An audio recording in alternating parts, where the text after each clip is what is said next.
Good morning， 又是崭新的一天，欢迎回到新车开箱系列。哇！签新车了。哦，你好，我今天叫苏安生。苏安生你好。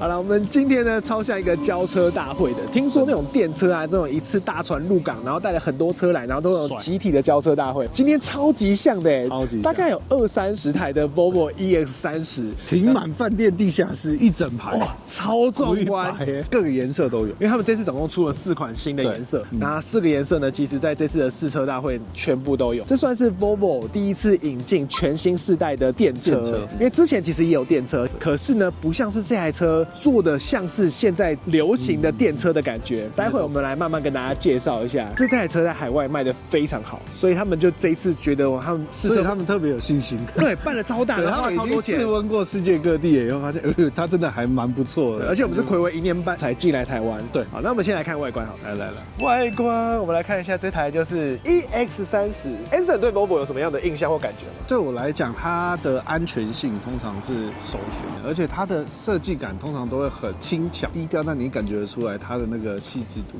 对，我自己对 Volvo 印象就是觉得它会是一个很适合我想要买给老婆跟小孩，他们平常上下课啊，或者是老婆要接小孩的用车。它的刚性真的非常的强，大家都知道路上有看过很多那种行车记录器的画面。Volvo 大战过很多各式各样的交通工具，没有输过的啦。这是一台战车啊，根本没有在怕，他们刚性是超强。那这台尺寸呢，又刚好很适合女生。为什么说很适合呢？因为它的尺寸呢，它是算是小级大座，小，但是它是一个大座。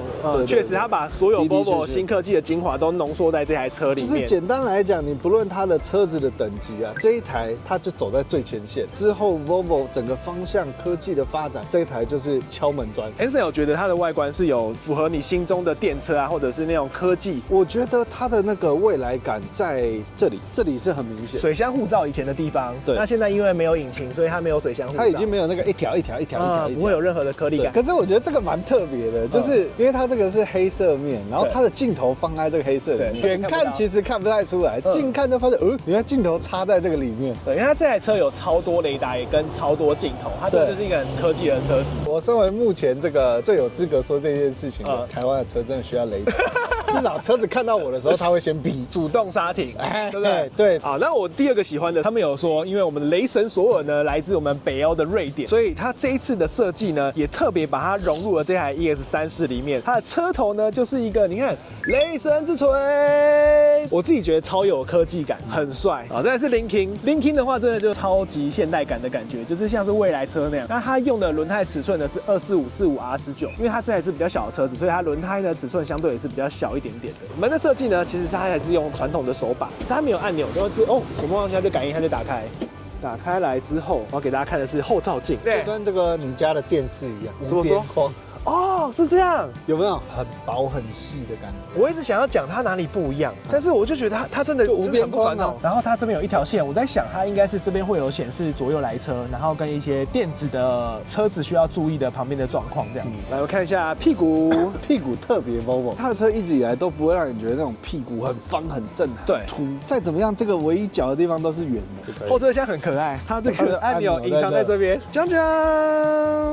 我们可以放下几个行李呢？这台小车，我觉得大家很考量的就是它的行李箱空间，还有里面的舒适感。那我们来看一下，我们2个大男生出门带了3个登机箱啊。苏珊没有来，不然我们家最爱躺进去了。这个是备胎还是不是？哦，这个还有一个没有备胎，但是这个应该是补胎剂，然后跟暂时的充气器，然后还有急救包。对，哇塞，这个是家庭超需要哎。空间大概是你那样比起来可能有15公分哦，你这个深度有15公分哦，还有一点空间。对，它这个容量蛮大的。平的东西，给大家感受一下这个后车厢的尺寸。然后我刚刚发现一个很可爱，它还是很多很小巧思哎，就很贴心。像你如果后面放了很多东西，你不需要移来移去，它就一直帮你吸在上面的感觉。然后旁边有小洞。你觉得这2个勾环是做什么？有人知道吗？这个勾环，这倒是第一次看到有勾环那种东西在这边。行李箱来放进来看看。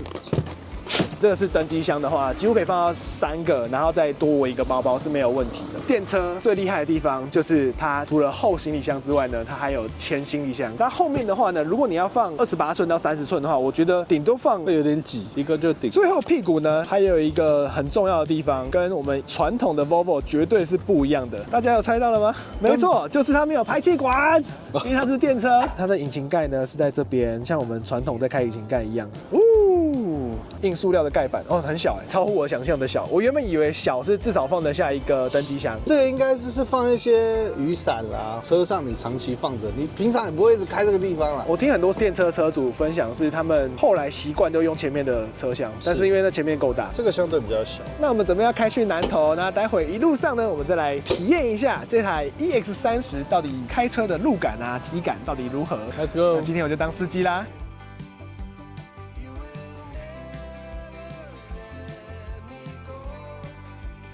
给大家感受一下这个内装的空间，我们两个大男人坐进来呢，比我想象的大就是它会让你觉得很多车是它外面的钢材很厚，然后你到里面的时候可能就会被内缩了很多。但是这台车虽然它有做了很多溃缩空间，可是你不会觉得说它好像已经是极致的往外推，所以你整个尺寸坐进来，你不会觉得跟一般车有太大的差别。那我刚才一进来呢，我觉得最体感最明显的就是这个椅子，很有科技感对，跟那种驾驶舱。它除了它的发泡棉是很有支撑性之外，我觉得它还有一点点那种弹性跟反馈的力道在我的屁股上面。然后它后面呢，它是用科技的那种网状，我自己是很喜欢新的东西，所以我现在一进来，我是真的是一个纯体验，就觉得哇，好新好酷的那种感觉。我还在沉浸那个心态，所以待会如果试到有什么比较觉得好像缺点的地方，会再跟大家分享。但是我刚刚讲一讲，好像怎么全部都在对，哇，这个好棒这个好，这个对，然后这边还有那个 Volvo 的瑞典的那个徽章，所以我觉得这个就增加它的质感这样。然后它的方向盘呢，也不是传统的圆幅它是有点方形的感觉。我自己是蛮喜欢这个设计的啦，就是看起来还蛮有造型的。那它所有的按钮呢，都已经在上面了。你看，你会觉得跟一般的车子很不一样，它没有任何的仪表板在这边，它全部都结合到这个电脑里面去了，所以就是很像现在电车流行的所有的功能，全部都集中在这里面。那你也没有任何的按钮打档的把手，对，没有按钮，对，就是它所有的打档呢都在右边这边，左边这边的话雨刷一样没有变，然后左边呢也很特别，也是没有任何的按钮，它连窗户在哪里？先生开窗户啊！找不到，我们刚刚找超久，窗户到底在哪里？想不到的是在这边，对，它集中在中间这个把手。还有一个我觉得超级酷，奔把。通常我们是什么？就是有一个那个手把嘛。对，什么意思？打开。对，然后还有后面有点星空的点缀，加上它镀铬的饰条，所以整个看起来呢，就是我觉得会年轻人也很喜欢。冷气出风口呢，总共有4个，然后我觉得非常 mobile，就是一个直立式的，然后它的安全气囊呢非常多。前面这个饰板呢，一样，我觉得延伸到右边那个像星空的那种点缀的感觉，然后一路延伸到这边，我觉得这个算做的蛮前卫的。那前面呢，这个就是硬塑料，外面包的不是皮革，有一种橡胶的那种包覆那种感觉。喜欢听歌吗？它是第一次在车系里面拥有 soundbar 的，而且它是用那个 Harman Kardon 的很厉害的音响。我们待会上路的时候也来听一下它的音质到底如何。接下来我们来看一下这台控制器都集中在这边，它到底藏了什么东西？它简单来说，它分了4个区域。最上面呢，所有的行车的数据都在上面。那中间的话呢，就是我们像 Google Map 或者是你要任何的娱乐系统。那下面这一块呢是音响，然后还有它会帮你记录你最常用，然后最喜欢用的 APP 呢都会连接在这里面。那它的车子呢，它是采用的是 Google Play 的系统，它有 Play 商店，可以下载任何 Play 商店有的车用的 APP， 用的深度或者广度呢算是蛮宽广的。第4个这边呢就有像我们的冷气出风口啊，然后还有音量的调节啊，都在这下面。车子呢这边是常用设定，我觉得跟现在流行的电车的设定几乎是很像了。它可以调单踏板，那单踏板呢有点像是我们以前在拍的，它叫做辅助刹车嘛。加速的踏板呢就可以帮助你放开就是可以刹车，你根本不用从头到尾不用踩刹车。不同的驾驶你可以切换不同的设定档，然后氛围呢很酷，一个白噪音。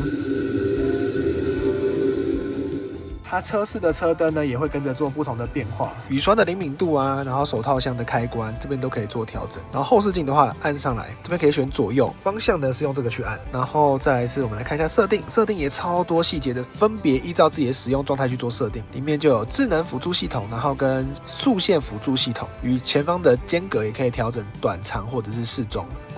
控制器进来都可以做一些细节的调整，有雨刷、后视镜，好。音场因为它喇叭是超好的，所以你可以调自己想要的环绕音响，它不同的东西的音量都可以调整不同的大小。连线的部分我觉得很棒哦，就是现在 Volvo 电车的车款的车主呢，其实它都会送你4年的免费的网路。它现在有说，就之前可能4年前交车车主啊，其实他已经送的那个时间已经到了，但其实呢，他们现在也都还没有跟他们收费，所以基本上就是很佛系啊，有点像我的华航金卡一样，就是送到他不想送为止。然后充电这边也可以做很细节的设定。设定档这边就可以有不同的 Google 用户一样可以加进来。那中间这个呢，可以看到汽车目前的状态、电池的健康状况啊，然后还可以跑的距离，然后跟需要保养的时间都会很清楚的写在这边。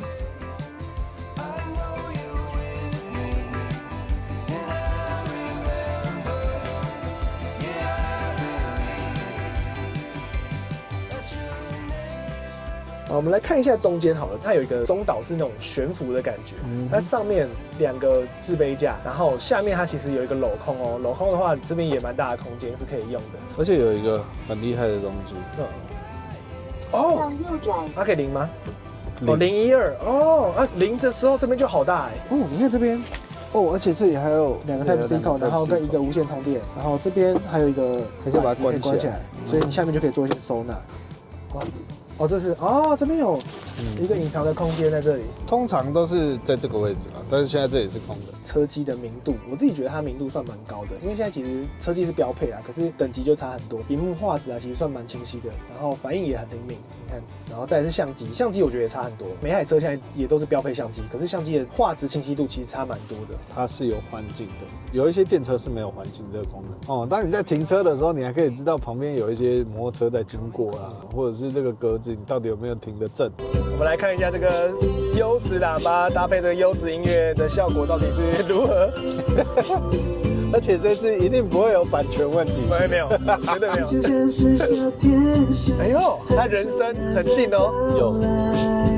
带上了幸福和温暖的爱，给大家听一下，自己评鉴一下这个喇叭到底好不好。Baby Daddy 和 Mommy and 哥哥会 love you forever， 谢谢你的到来，又让我们再更加幸福。我们先不说音质，它真的跟传统的汽车的音响很不一样哎，真的是那个soundbar的声音哎，因为soundbar比较环绕，然后听起来的话，那个人声比较立体一点点。但一般的汽车音响如果很贵那种，它的声音来源还是没有这么立体，而这个声音就是会让你觉得人声很近，然后也有很多的共鸣。我们来看一下它的电量，它的官方啊是说100% 的话是可以跑到450公里。那刚才我们看，我们目前现在96%，还可以跑375公里，所以我们刚刚出发的话，应该是可以跑大概400多一点点。它不算是有福报太多。那我觉得400公里以这种车型来说，就是这种都会穿梭型的话，其实是 OK 的。然后我刚刚还有一个很有趣的是，它其实前面这个你看黑块这个是一个红外线的感应，帮助你感应在驾驶的人到底是不是专心在开车，然后或者是有没有疲劳驾驶。我刚才不小心打了一个哈欠，结果他就直接嘟嘟嘟嘟跳了一个提示来搞他一下。有驾驶人警告疲劳驾驶，危害行车安全。目前为止，我觉得开起来算是蛮顺畅的，就是很电车的那种感觉。真的，我觉得电车的魅力还是真的非常大，就是你开起来真的你要踩多少有多少，然后那个线性啊也是非常的强。开起来我觉得稳定性其实真的习惯之后比油车都还高很多，所以开起来是非常舒服的。然后噪音上面也是真的非常的小。然后你现在基本上应该是只有手放在上面，你的脚也不用放在上面，对，自动跟着走。啊，因为我们现在比较感觉不出来，是因为我们前后没有车，所以还没有感觉到它的线性到底是会不会很急刹啊，到底有没有那种很不舒服的感觉。有车的时候会比较准一点。等一下我们看前面有车的时候，但一般这样开的话，我觉得第一个是它真的是自中的车子，它这个真的线抓的算还蛮准的。整体而言蛮平稳的啦。我车子正在左边，所以它的显示是很清晰、很准的。然后它现在又回来了，但其实身体上面是没有什么体感。像刚刚为什么会特别朝左边，是因为你看这右边的部分有红红的，有没有？哦，橘橘的，表示它有探测到有车啊。真的哎，所以让你离它有一点点稍微反向的距离。它刚过去的时候，我真的有点往左偏哎。它会依照你四周的状况去帮你微微调整，这就很主动。然后它还有一个功能是，它可以避开大客车。就是如果你前后左右是有大客车，你使用 PA2 的时候，它是会帮你自动去变道，然后直接换走的。我前面现在有车，然后所以我车速现在比刚才我设定的105来的慢蛮多的。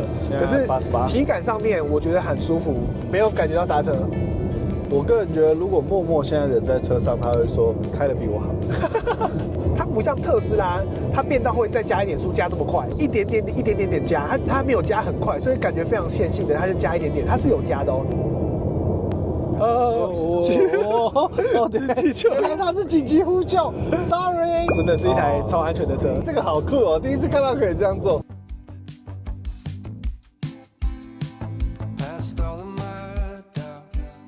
方向灯有个问题，我发现我打了好几次，我变道了之后，它不会消掉，所以我在想，它搞不好要超过7度还8度，它才会消掉。但这个就有点不够直觉，少一个地方没有看到，就是它的天花板非常现代哦，因为它用整个大片的玻璃。然后大家最怕的应该就是夏天会很热，可是你看上去它的那个透明玻璃，其实它有贴一个算防晒的那个隔热纸吧，你整个车室的明亮度啊、清晰度啊还是很好。然后它没有任何的那个可以开关或者是把它收起来的。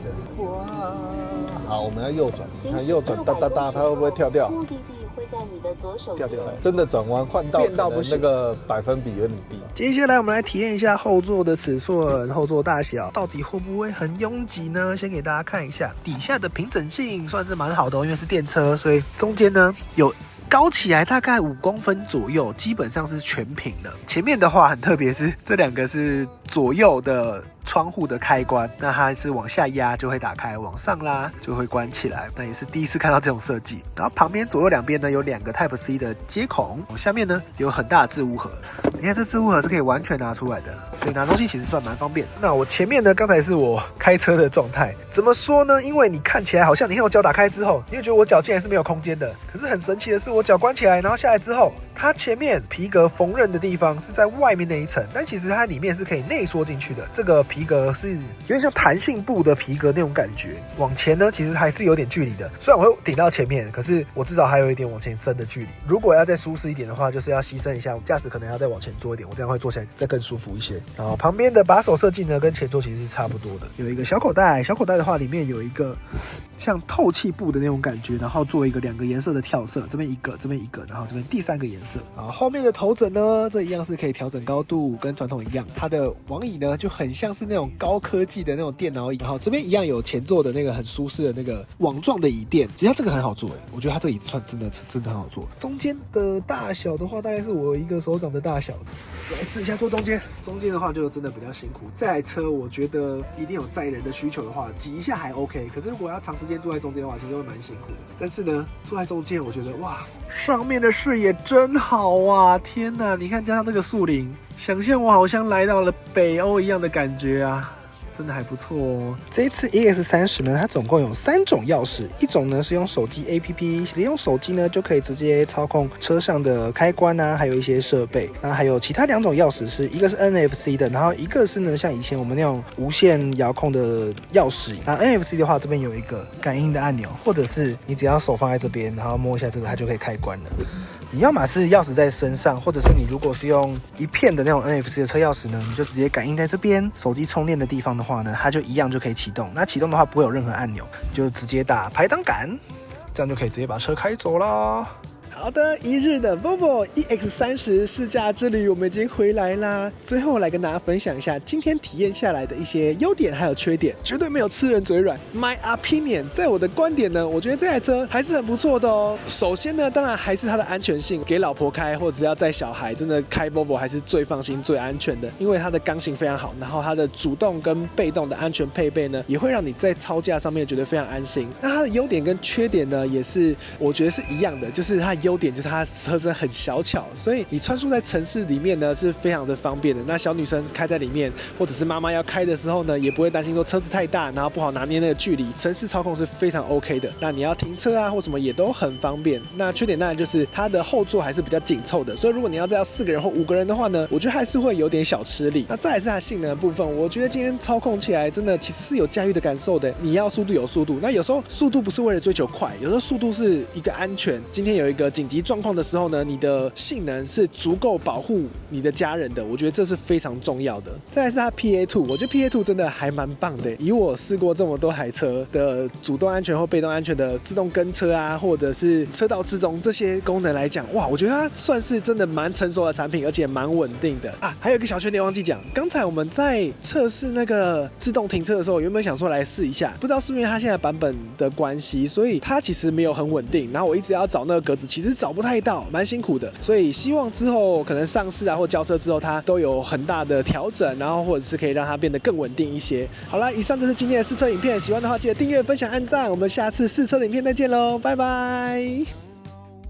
昨天还在讨论说，哎呦，怎么可能我们有得开一次那么多台，让大家来体验试驾，怎么可能？就我一看，真的是整台的，我靠！那这里要怎么开现在？这里还按按钮吗？这里在后面啊对，是吗？后面有很多按钮后面的按钮是它后面的窗户，一样在中间，好笑在中间一样在中间，但是要关起来。但现在问题来了，那中间这里要怎么开？对啊，这应该是可以开吧？应该不能开吧？不然这个怎么推进去？哦，这里应该没有了，它应该是放在把空间放在这里。